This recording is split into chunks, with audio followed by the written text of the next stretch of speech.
Good morning, good afternoon, good evening, ladies and gentlemen. This is Coach Collis back at it again with another episode of the podcast.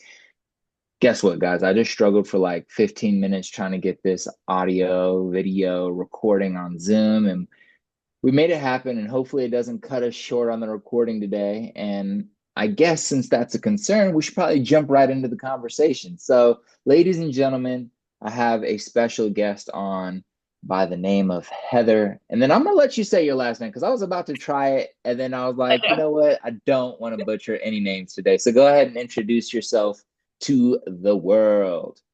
That's totally fine. Heather Gillett. I know a lot of people pronounce it wrong, so it's Gillette. Perfect, perfect. I was like, I was going to pronounce it that way simply because of the Patriot Stadium. I think it's Yeah. Oh, Gillette Stadium, but I could be wrong.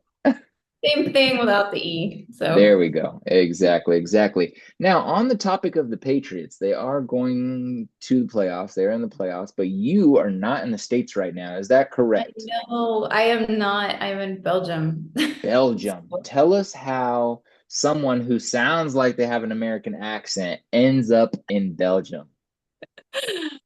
Yeah. I'm a big Pats fan too, actually. Oh, really? I had no idea, ladies and gentlemen. I grew up in New England, in New Hampshire. Okay, sick. Yeah, yeah. So I'm right now currently in Belgium.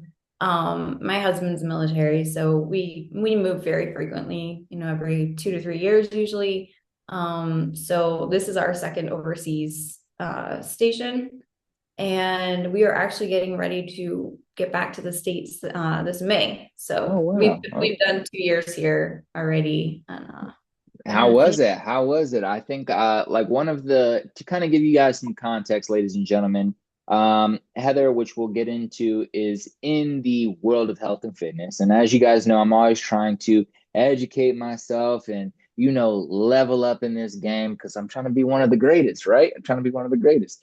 yeah. So I joined a course called Prescript, which if you're a coach out there and you're watching this right now, you might have heard it before. Just to, essentially, Prescript is an educational company that kind of helps trainers become a little bit more educated and informed.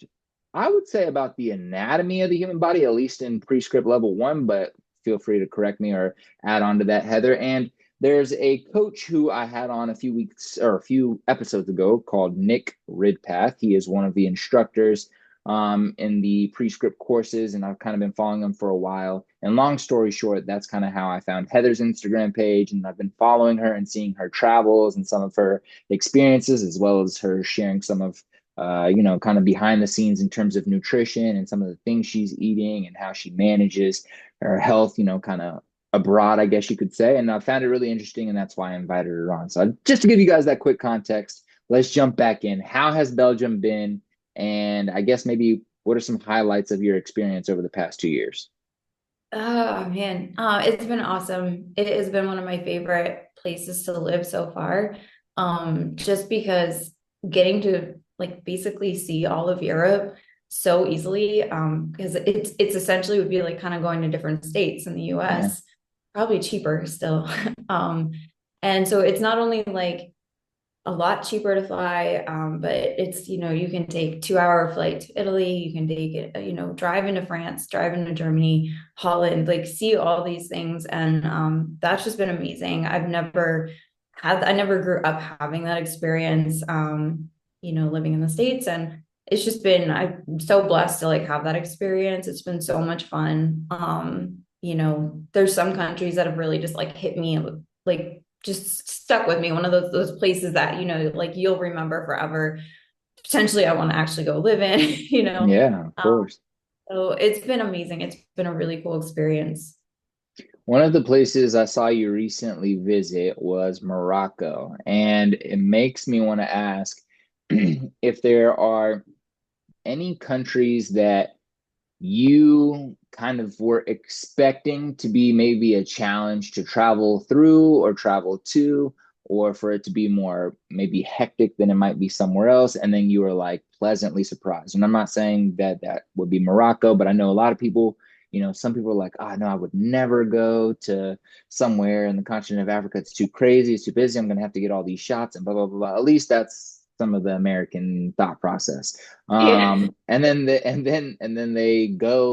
up going and they're like, holy shit, this place was amazing. So has there been an experience similar to that where you're like, oh, I'm not sure how I'm gonna feel about this place, and then you were like, holy shit, I love this place. And if so, please let us know. Okay, so couples stand out, not necessarily for any sort of like obstacles to get there, but definitely Morocco. That was my first time in Africa. So I've actually never, that was probably my third continent, I think. I don't know. But that was the one that I've recommended since. Like, definitely have a tour guide. I have like a really good tour company here we used. And they're in Morocco. Yeah. That was one that, yes, to really go through, Marrakesh and some of those areas. Like, I wouldn't necessarily feel confident. Like, I know where I'm going. And then we took like an 8-hour drive into the desert. Wow. So we split it up, but I mean, they like booked every hotel. I mean, it was beautiful. Everything was planned out. Whereas I don't think that I would have felt confident going there by myself and trying to kind of plan all that. Um, so that one stood out, I guess, is probably the most difficult to probably navigate by yourself. But it was only a few hours flight, and then we were there for a good 7 days. The other country I was gonna say, that not actually, it was easy to get to, not a big deal, but it was surprisingly one of the coolest countries I've been to was Armenia. It was just Oh very wow. random. We had the opportunity to go. And that was one where it just kind of surprised me. I was like, oh, this is really cool, totally different than I thought. Um, and then kind of like on the flip side of that, where it's like more, I guess not as cool as I thought. It was very cool, don't get me wrong. But Rome was like, it was so cool to be able to like look out and just see these like columns and just things everywhere from just so many years ago. But at the same time, I felt like we were walking in like a sea of people just to go Wow. see Yeah. So everything. many And it was, tourists. yeah, and it was the off season. So I don't even know what it would look like during like the summer. So that was one I feel like was kind of like it was beautiful, it was cool, but it was not somewhere I was like, I guess I thought I would enjoy more. And it was just almost just so packed that it felt like nothing was there but tourist stuff and tourists. Yeah. Yeah. And that can be But a interesting feeling. Yeah. yeah, but No, I otherwise love that. I'm wondering in a place like Belgium, what is something an American expected but wasn't true? And feel free to take a long pause. But like when you're like, okay, I'm going to Belgium, this is maybe one expectation I have that I'm going to experience here, or maybe it's going to be one thing that's going to be challenging. And it turns out that maybe either that's not true, or maybe you were pleasantly surprised in a good or bad way. But feel free to take your time to think about this. But one thing you were expecting before you went to Belgium, and then you were like, that actually turned out to not be true. okay, well, it's probably like more funny than it is like serious, but when my husband told me we were moving to Belgium, I actually was not super excited because I wanted Tampa. I really like Florida. I love Florida. I would be happy in California also. I love the sun. So I was just in this like kind of bitter mood, but kind of put me in a funk for a little while. I got over it. But originally he laughs about it all the time and tells people because he thinks I'm so ridiculous. Like all I said was just like, well, what is there? Like schnitzel and beer and tulips. Like I was like, I was just very like, where is Belgium? It was just a Yeah, country I hadn't even. I think Germany's very obvious, like all yeah. these other countries, but I was like, what is Belgium? A bunch of like waffles, like, and then I made Going fun of. there, like, why isn't there good breakfast? Yeah, I was like, and then I made fun of the architecture because I was like, all I could think of were like those like Dutch little like Adirondack house, like I don't know. And he's always just like he brings it up all the time. He goes, yeah, he's like, I can respect someone that really doesn't want to go somewhere because of the architecture. And I was like, I was just in the worst mood about it. As soon as I got here, it felt beautiful. It was like so cool. Not my favorite European country, but it has a lot of that French influence. So some of it's like Brussels is very pretty. And so it was very different than what I was expecting. I was kind of closed-minded and in a bad mood when I found out. So Yeah, no, totally understandable. And Tampa will always be an option. yeah, yeah. Nah, I Tampa, love that. yeah. I love it. I love it. Well, I had to touch a little bit on your travels. Ladies and gentlemen, if you're really passionate about traveling or really interested in seeing people's journeys to other countries and their experiences, Heather's done a really great job kind of curating some Instagram story highlights of some places she's been and some of the experiences she had. And I'm sure she would be happy to chat with anybody who's interested in traveling to any of those countries or cities if they have any questions. So feel free to follow up with her on that. Now, I do want to dive into, let's just call it fitness. Let's talk about fitness specifically. So the gym or nutrition. That's kind of the two things I think about when I think about fitness or trying to become more fit. Most people associate that with the way people eat. And they also associate it with what they do for exercise. So when you think about your introduction to exercise or intentionally eating a specific way, what does that take you back to? What age? What brought you into that? Was it just a TV show? Was it an uncle or an auntie that introduced you to one of these things? But just talk to me about your introduction to the fitness world. Okay, yeah. So I guess it maybe stemmed from when I was a little younger. For whatever reason, as a kid, middle school and junior high, I was very like aware, I guess, of what I was eating. And some of that was probably not for the best reason. Some of that was like, oh, I'm gaining weight. And at that age, that's not something you should be worrying about. But it was like I was very health aware or health conscious of what was healthy. And I grew up with a pretty good knowledge from my own parents of like, we didn't keep certain things in the house. We ate generally pretty well. And so I guess like I grew up knowing how to eat well, how to Mhm. eat healthy, what was not, you don't drink Coke all day, we don't eat Doritos all day. It's like Yeah, that was just basics. Yeah, yeah. kind of me. Which, not everyone has. So I understand that sometimes like breaking into that is a lot harder for some people that didn't have like a foundation. Mhm. But I guess the actual like fitness part happened real gradually as I got, through, I always did cross country and I did for 4 years in high school. So running was always something I did. I would go run with my dad. We always like hiked because I lived in New Hampshire. Um, that cross country skiing. I wasn't like super athletic. I didn't like go to college for the sport or anything like that.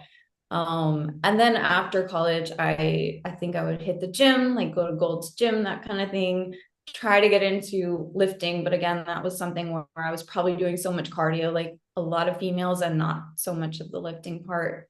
And then from there, in my 20s, I think I probably started watching, it sounds, it's gonna age me so much, but like bodybuilding.com, like it's like Legendary. JP or something. Yeah, yeah, yeah. Absolutely.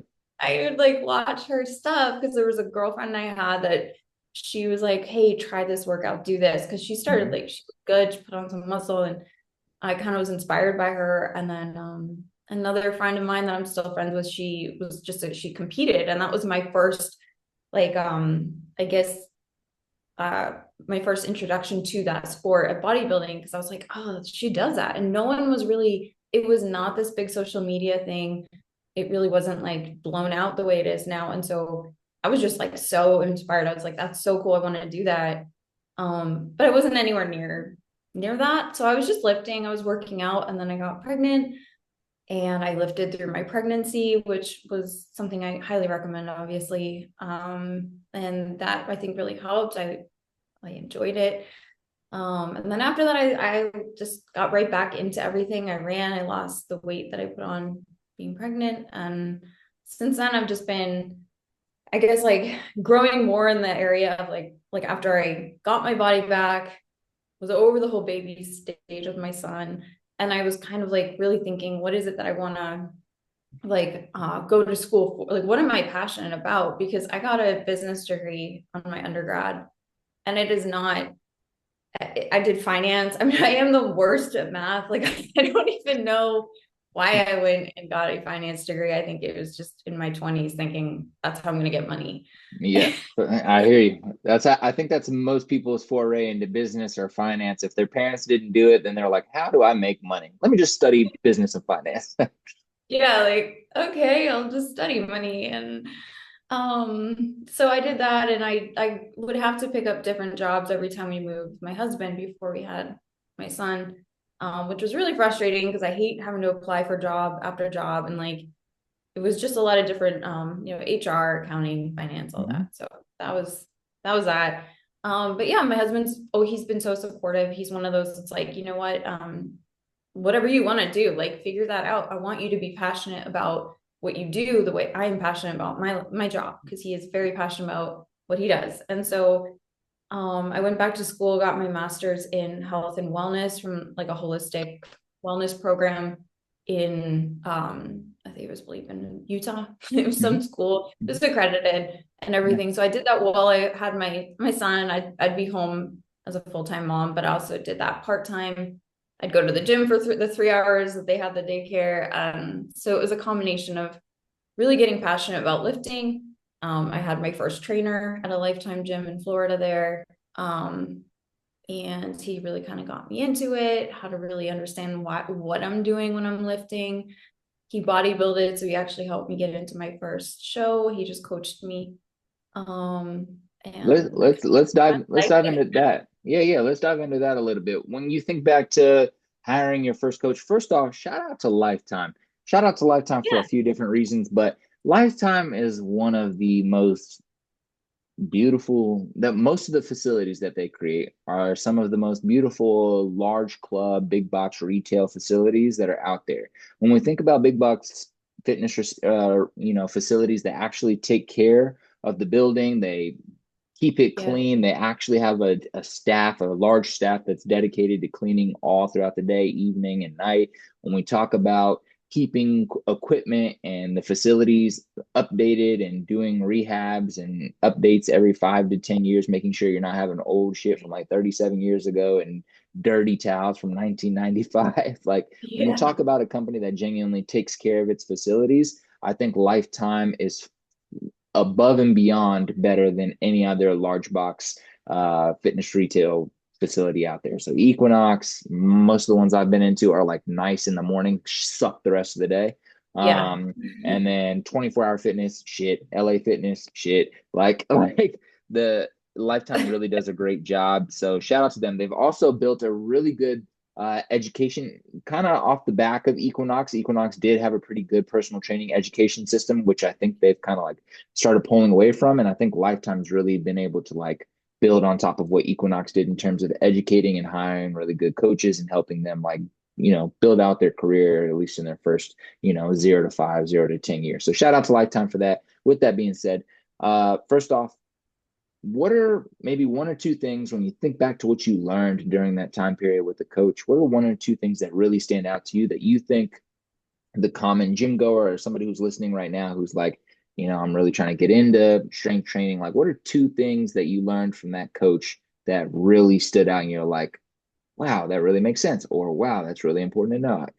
Again, feel free to take time to think about it, but just think back to when you first hired him. What are two things that stand out where you're like, wow, that was really, I'm really glad I learned that from him. um okay, so I'm trying to think. Yeah, I take mean, your time. it was a lot. He really showed me how to train like a bodybuilder. It was more, we don't just go in there, get on a machine, whatever we feel is what we can do. It's like, well, am I pushing myself? Like it should feel hard. And if you can do more, you can, do more weight. So it was, pushing me obviously in a way that I wouldn't do on my own in the weight room. And then also just really knowing the connection, and not to sound cliche, not the mind muscle connection. I know a lot of people like throw that out there, but like really understanding like you're feeling the lat when you're pulling a certain way and like getting a squeeze. And so even if it meant like he like would just put his hand right there, I could like on the lat, I could like feel it, and it would like that hit me as like that's the lat. Okay, I get that now. Like I didn't know what the lat was before. I just thought like I'm just doing a back exercise that Jamie Easton threw on there or whatever I'd been doing.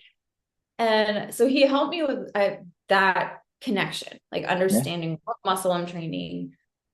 He got me using Versagrips. He got me into like loving back day. I mean, I like all of that. So it was really kind of like I did train kind of like a bro split for a while, which was fun. But Absolutely. No, like what I hear there, and that's so important, especially in this new age of Instagram where coaches are on the internet, trying to make everything just sound more confusing than it needs to be, and more, like adding, oh, you need to understand peptides, and if you eat this peptide, your body, it's like doesn't mean it's bad, but we're over inflated with information that doesn't necessarily help beginners take that first step. So kind of what I heard you say there is like, number one, that coach helped you understand the importance of intensity.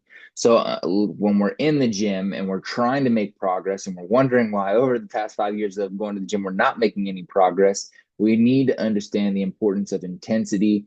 A lot of people are familiar with RPE, or rate of perceived exertion, and kind of using these numbers to understand how hard that was. So like I just left training a client right now, and while they're doing their lat pull downs, I'm like, all right, after set one, what was that? 1 out of 5. 5 being I couldn't have done another rep, one being easy as hell. Oh, that was a 4.5. Now I know that the intensity is there to, get the stimulus we're looking for. So it sounded like the coach really kind of helped you understand pushing yourself. It's supposed to feel challenging, it's supposed to feel taxing. That helped you really understand the importance of, what am I actually training right now, and being intentional about going into the gym to train that, and making sure when you're doing an exercise, you actually feel it. yeah, Tactile feedback by touching somebody in a specific area or asking them to point where they felt it is super important for people to like conceptualize what they're doing in the gym. So I love that a lot.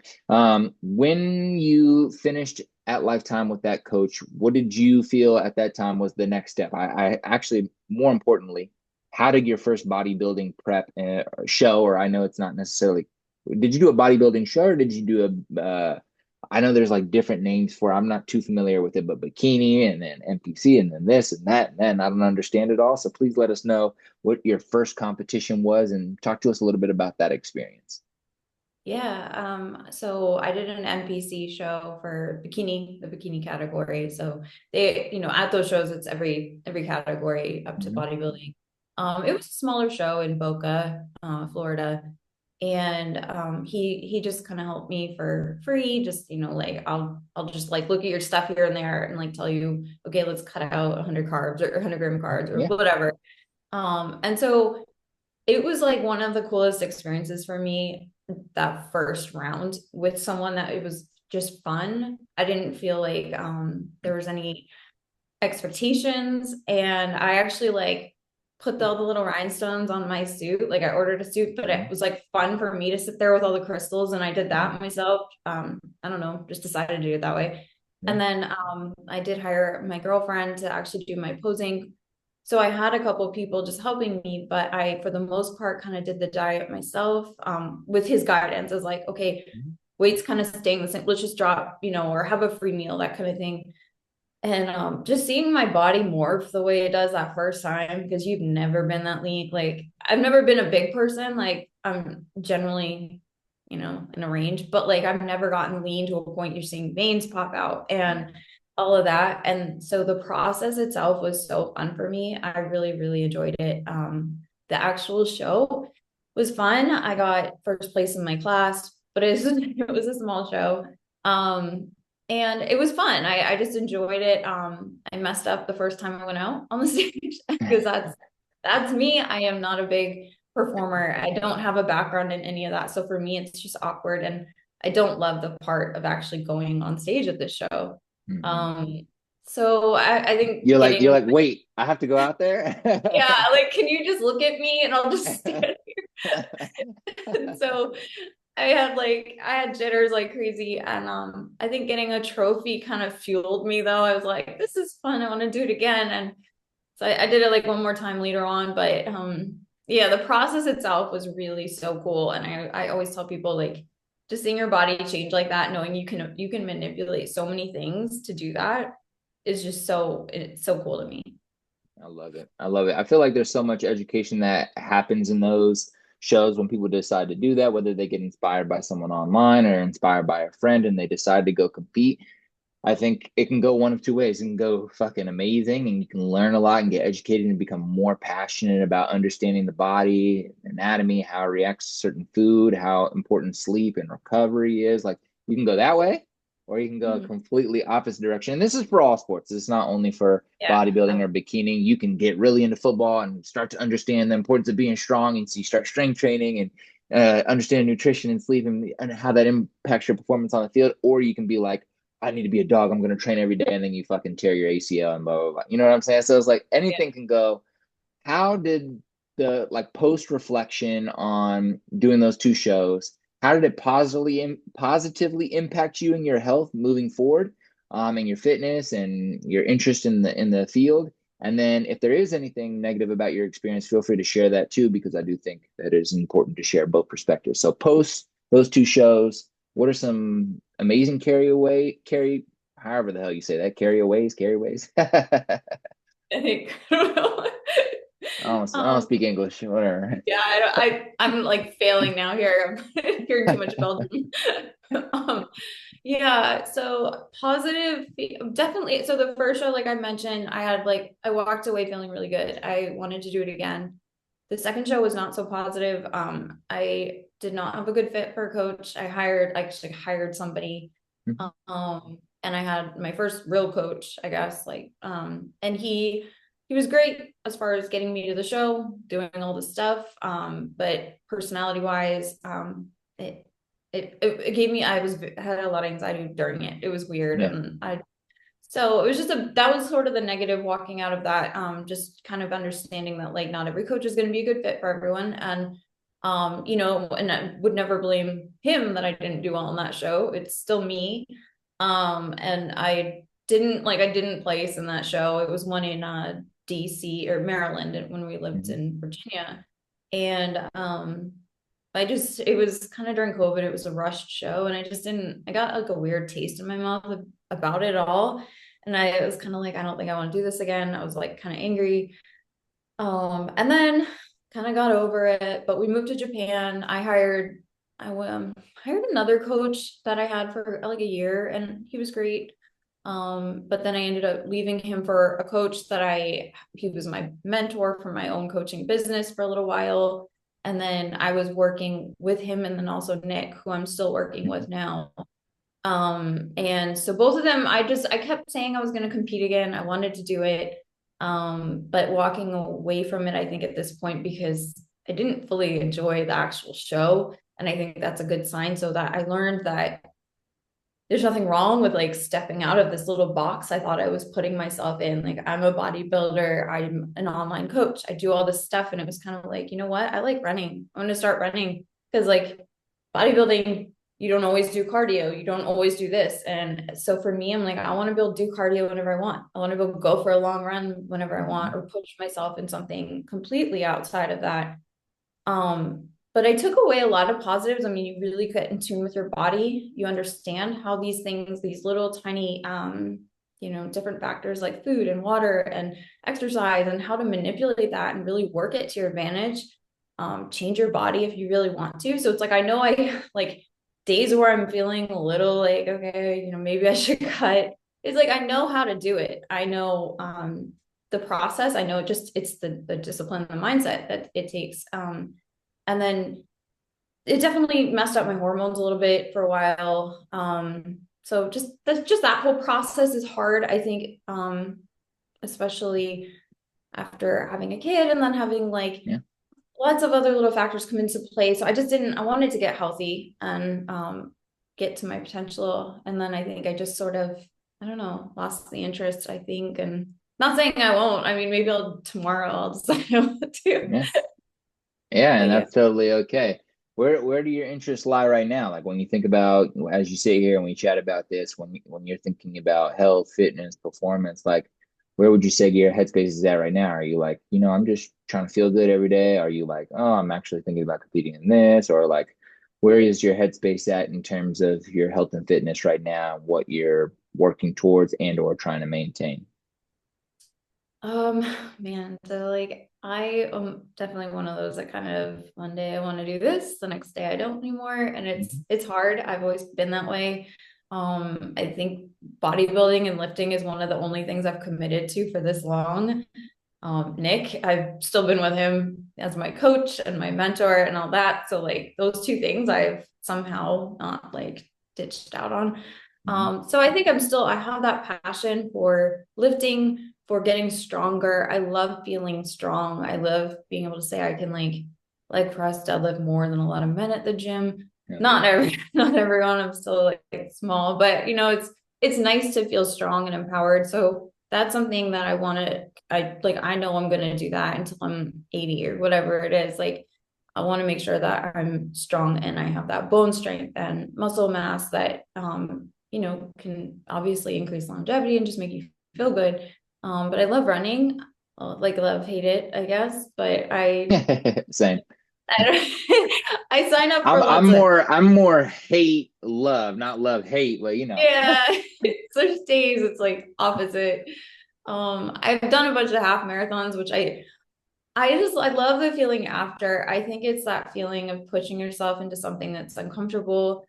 So I like a new challenge, honestly, even if it's outside of my little box that of like this is what I do. I did try Muay Thai back in like last winter and I That's loved it, fire. but it was like a Belgium gym with a whole bunch of just dudes. And I went. I did like 12 sessions, 12 times I went. And I really like it. It might be something I want to kind of pick up in the States when I could go and it would just be a little easier. Mhm. But I just love trying new things. And so right now I think it's honestly, still training people in the gym and lifting for myself, running, art. Like I've kind of gotten away from the whole like just super intense, strict dieting. Yeah. Like real rut. I have my routines, but I don't beat myself up if I'm not hitting my macros every day. Yeah. Like I Yeah. used to. So it feels freeing. Hell yeah. I love that. And I have so many questions, but with these podcasts, we got to keep the time limited. So I'm going to move on to one question. And as I really want to ask you three others, but I'm going to move on to one question being when bring on new lady clients or you're talking to friends of yours that are women, what are some misconceptions that they have about strength training that you feel like due to your experience you're able to help them overcome or look at differently? Yeah, there's a lot, but I'll try to like be concise. So definitely the fact that you like they can lift way more than they probably think they can. Don't just walk in there, pick up the lightest weights and stick with that forever. Like you want to make sure you're pushing yourself. And the gym I the gym I work at, I mean, some of the strongest people in that gym are the women. They're lifting way more than the men or like they're pushing themselves way more than the potential the men are actually realizing for themselves. And we laugh about it, but it's like cool to see that Yeah, because absolutely. as women we're told, like, oh, like grab the little pink weights or, do the Pilates, do all the little hot hit classes and stuff. And those are great. Nothing wrong with those. Like you find what's going to work for you. You're going to find what you want to enjoy, but like nothing is going to beat strength training with intent and progressive overload. And that's the only way you're going to actually put on muscle. And I think a lot of women think that by doing yoga or by doing all these other hit classes, that's where they're going to get toned. And that's like the other thing is just toned is muscle mass. It's not dieting because if you don't have the muscle under to make that frame to make like a little V shape, I mean, all of that shape that you're seeing on that girl on Instagram or whatever you're looking at, that's all muscle she lifts. She does not just do yoga. She does not just do some of that the hit classes all the time. So that's something I think is just a misconception. A lot of women, and that would be 9 times out of 10. One of the things they put on their goals is like, I want to get more toned, but I don't want to get bulky. I don't want Yeah. to get like too You're like, let's heavy. talk about this. Yeah. No, So I totally understand. I do want to follow up, like when you're coaching your clients, specifically ladies, how do you go about explaining what progressive overload is? Because I found like, yes, eventually able to explain it, but it takes so many sessions and conversations where I'm like explaining it in as simple way as possible, and they're like, yeah, I get it, but then they like ask a question later that tells me that they didn't grasp it. yeah. So how do you coach people up, or say you're talking to someone right now and There's somebody named Lisa. She's 21. She's listening from Kansas City, Missouri right now. And she's like, Yeah. I've always done Pilates, but I want to get strong and I want to get toned, but I don't want to get bulky. And I heard about Yeah. this thing called progressive overload. What the hell is it? How would you explain it? Okay. Yeah, it's kind of tricky sometimes. I'm a very hands-on person, so I feel like just showing them like Mhm. I guess like that's what I love personal training more than I'm kind of branching away from online coaching a Yeah. little bit more. But yeah, to explain it, I guess I start with like you don't want to be at the same weight forever. Like basically if you're hitting 15 reps, 12 to 15 reps, you should be lifting more weight. So bring the weight up and then try to get like 8. And if you're getting 8 to 10 and then maybe 12, then you bring the weight up again.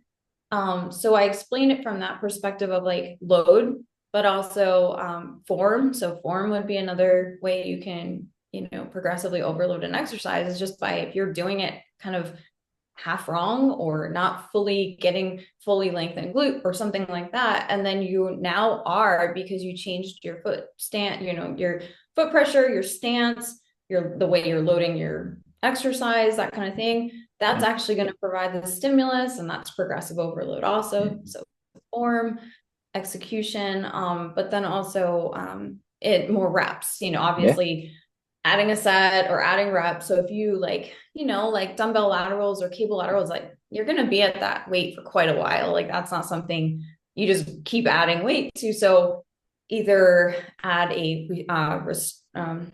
restraint, I guess, not a Yeah. restraint, Yeah. Or like constraint yeah. is what I meant. Yeah. So with like that, adding a constraint is also another way you can progressively overload it by basically doing like a chest supported lateral raise because it's going to make it a lot harder and you can stay at the weights you were at. So adding a constraint, adding more reps, slowing the tempo down.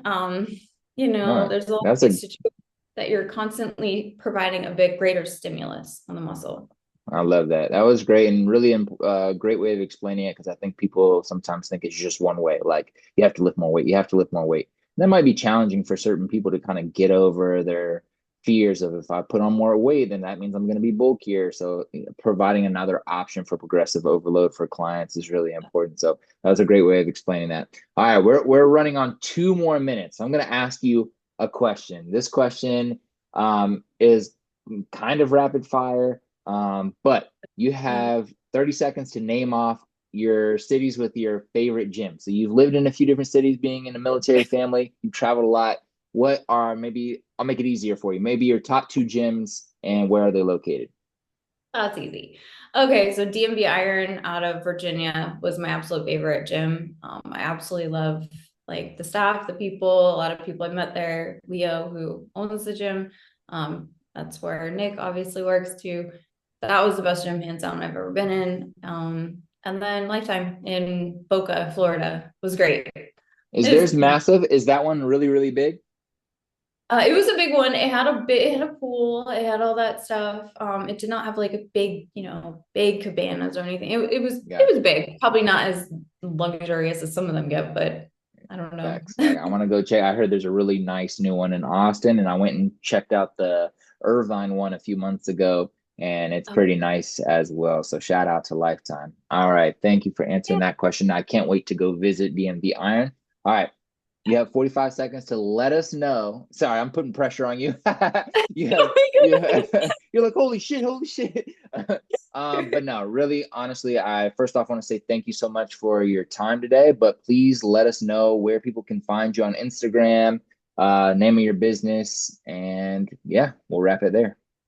Yeah, it's Heather Gillett _fit on Instagram. Right now my Instagram is kind of a bunch of random things. And then you can hit me up at you can message me on there and we can do email and all that for my online coaching and stuff like that. But I that's love it. pretty much I love it. it.